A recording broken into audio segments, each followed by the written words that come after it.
profecia lewa ya Zakaria ali makamu ali kwa Zerubabel lokali karaya kaini yena na Yeshua lokali karaya kani group kwa Israeli ashkom singa ikadiri akwenda kaina abalala bapuka ofko imani mtesha mfane kwani nule kama sungula wa imani mtesha mfane kwa miaka tepelewa na unkeleka shkom kusura Pentecost basekele kini abantu bakambana mbani amajude bakambana mbani amasanedi ikwao masekele kabuna imali wamtele kumfanele kulabule vitula kusiyesu amen haleluya kusekenya mtanga kulabule nilo bateka pedu lwenga kumamu lwenga ali atsamili nyangweni ikwao priest ikwao abantu bakambana mbani maforisi lokofika la evanti mali baganyini tinya kwa umese kwalkeli kozo omnyikala haleluya masheke kufika pedu kusilivende golida nayo amen akumali nchuki shine anakaya kuya talveshi vanonkwala votanga vaseme tikashanganyikawo nyamuthalwali nchuki swinene kuli mhaka yi nga ta endleka ata nyika ufilalele ala mtelemini talveshi nuna luya akuna ani na yona siliveri na golidi mara hi vito ra Yesu Kristu sekeleka u pfuka na loko kereke ili ya hosi Yesu Kristu ate ina amintirhu leyi yi tirhaka na n'wina mi ta tirha yona hi mhaka n'wina hikuva liya katatani ive n'wina mulumba mina mina ni nhloko n'wina mmiri wa mina endawu loko a sekelekise munhu luya ive mhaka ya xitrayi ka vajuda hinkwavo ive mhaka ya xitrayi ka vakereke hinkwavo ya madolweni leswaku hi mhaka n'wina ku ri ke apodeli a yi famba ni maapostoli lava va nga ta tepela amen Zerubabela lexikarhi ka vona hi yena kombaka swaku a pedreli yive kola la tekelitseriwa la kuvendakani la kwenyisiwa kwini i moya lowo kwenzima swi fanele ku va ni famba loko ni nga fambi a mi chaveleka ka ngati nave loko ni fambi ni ta mi rhumela kaya ka n'wina loko a fikile a ta mi dyondzisa hinkwaswo swi fanele ku endla swona ibrisi va tshama ejerusalema ka moya lowo kwenzima va tivile leswaku a tepela xikwembu a endla xikwembu kereke ya xikwembu yi yakisiwa kwini pedro sopodia a ya lana moya lowo kwetsima munhu va ka kona wale karibu apostoli tinye kubaya la molo kwetimaya kako nyamu kaima kereka kambana mbana lokba tsami aba indisel molo kwetim bulu chumsha usina ba utsama ka molo kwetim aba utsama Yerusalem batwa matim bone twa jonza la Yesu Kristu kamele kama evangeli akufamba msebe kwa bateka mpomo swafa Ibrisi yatawasuka Afrika bali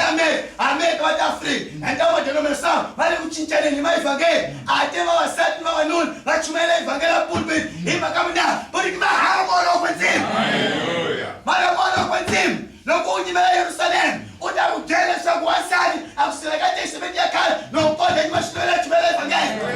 imolo kwetim njekales ayimuno lokula kwisalamon atakutesako imporsen moderate madhamela madita binen haleluya ondaga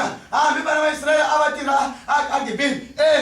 abatira gibida unatira Israel makamuna abana bashkwemu mayuda awasadanga kutive kwene anti-vem ativa ashiyimu shawanuni imakamuna barika awansadi anyikwendawo yena kosini yena ni vana va yena odyadzonza buka chitu utayikumala vavasati va fanele ku va hlayisa vavanuna va vona va hlayisa yini na avana va vona va va dyondzisa aku yingisa a ri twa xikwembu ni vatswari va vona amen mara loko se swi ya timhaka ta ku ya ntirhweni loko na ta sungula ka genesa wanuna loko a johini va te wehe u ta fanele ku kulula nyuka amen u dya swa nyuka wa wena mara wasati ke a va zanga n'wi byela ku kula ta nyuka a byela ku ta veka a n'wana hi ku twa ku vava ko swi diferente dyondzisiwaka ka madenomisamo mara loko hi teka Assembly de Republique yi tisa kereke so kodima hi ku vhota i vangaki va lava ku endla aborto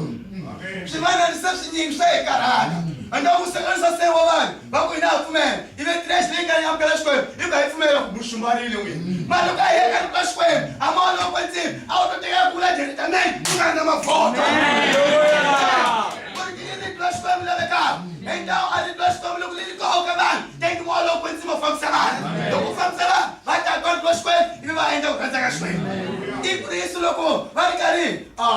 vabedu va hanyisa munhu luya endawu ku sekeleka wa ikulu va khoma ako mihlekelo swa munhu direct n'wini ya ku hanyisa munhu luya awa he ni nga n'wi hanyisa i Yesu loyi n'wina n'wi mbala ako xi ta bene eke amprista wa hina Kayafasi atalahlekelwe prestige le ka yena le swo masingita singeki sen'wina no mpodi a hi lava ku mu twisa mhaka leyi leswi swi demaxe swi endlaka ku n'wina se mu endla swilo swa kahle ku tlula yena kusukela ka sweswi vito lela Yesu leli li tsikeni mu nga vulavuli hi rona maka vona leswi nga byela Zerubabele hi lava ku ya ka xikan'we and Pedro ako ni theleni swa fanela ku va hingisa vanhu ku tlula Xikwembu ke loko a li hina leswi hi nga swi twa hi tlhela hi swi vona a hi nge tshiki ku vulavula hi swona hi ntamu wa kona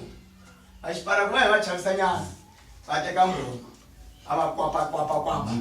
va suka va ni a timbirimba va huma handle loko va huma handle ematshan'wini ya ku va ya a clinica va fika ku edotorini a wu ke u hi lamulela u hi tota television leswi nga hi pfunaka ni makinini vo huma madzunisa hi mhaka mina a te loko va endlile leswo biha aka nhonga ya ku tsakama swi ta vuya hi kwini ka nhonga kona siku rin'wana na rin'wana tinya ku va rhwala xihambani xa Yesu Kreste a biweka nga ki Paulo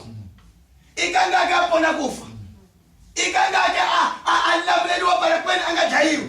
van'wani va nghenile amakheleni van'wani va hisiwile ivhangeli para yi fika ka hina a swi zanga swi olova ku ni vanhu va nga endla sacrifice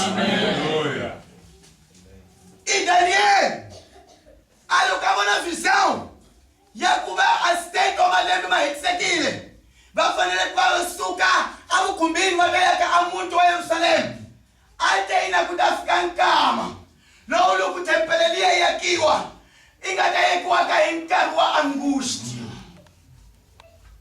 wa ta swa ku va endleni orata yena ka buku ya Nehemiya ta vona a ku heteleleni